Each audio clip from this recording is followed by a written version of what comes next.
I'm here with Adrian Carrick, mortgage specialist with the Royal Bank of Canada, and part of our mantra here at RamageGroup.tv is to provide information to people so that they can be making informed decisions.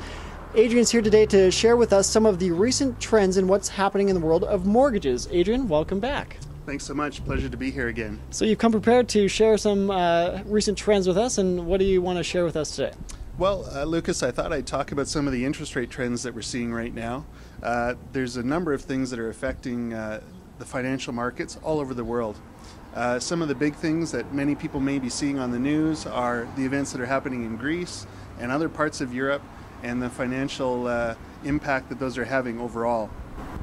What that's done is actually decrease some of our long-term interest rates, and the reason for that is because the pressure on the bond yields, which is how mortgages are funded, have actually gone down. So the yields on those bonds have come down. Subsequently, the interest rates on the mortgages have come down, and people will particularly notice the interest rates on the longer terms or the 5-year term are great.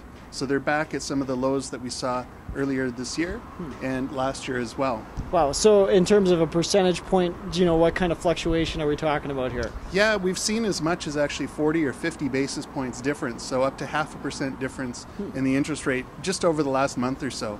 And when we say long-term, what is categorized as long-term now? Is that 10 years or longer, or?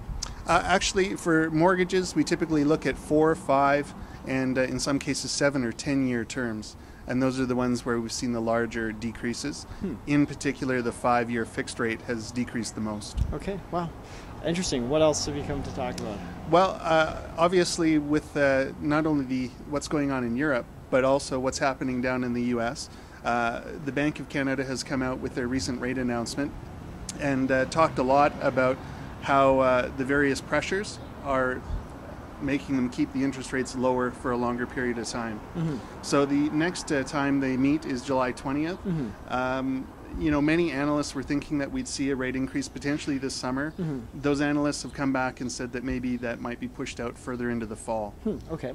So last time we met in May, you had indicated that there might be some rate increases. Now, did that actually take place after all, or what transpired from that point in time? No, in the last meeting of the Bank of Canada, the rate stayed the same. Okay. A large reason for that was, again, the strength of our dollar, the weakness in the U.S., and actually some supply problems that we're having with the effect of the Japanese earthquake. Really? Wow. Okay. Well, interesting to see how some of these wider world happenings have an effect on what we're seeing in our mortgage rates here in Canada. That's right. It's good to stay on top of these things, especially for those in the variable rates, to make sure that they are safe and secure with their home. Excellent. Well, Adrian, thanks for coming back today. A lot more information I'm sure you could share, but for now we'll wrap it up. We'll invite you to come back again here, and in the meantime, share your contact information. And I'm Lucas Ramage. Thanks for watching.